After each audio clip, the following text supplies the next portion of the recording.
നിന്റെ പൂർണ്ണ ഹൃദയത്തോടെ കർത്താവിലേക്ക് നീ പിന്തിരിയുക.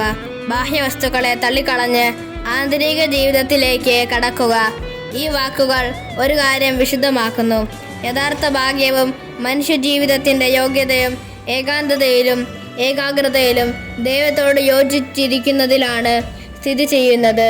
ഇതിനുള്ള മാർഗം ദൈവസാന്നിധ്യ സ്മരണയും കൂടെ അവിടുത്തെ പക്കലേക്ക് പിന്തിരിയലുമാണ്.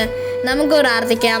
എത്രയും സ്നേഹയോഗ്യനായ രക്ഷക, എൻ്റെ ആത്മാവിൻ്റെ ജീവനെ, എൻ്റെ പ്രത്യാശയുടെ ഏക വിഷയമേ, എൻ്റെ രക്ഷയുടെ ആചാരമേ, അങ്ങ് വന്ന് എൻ്റെ ഹൃദയത്തെ സ്വന്തമാക്കണമേ. ആമേൻ.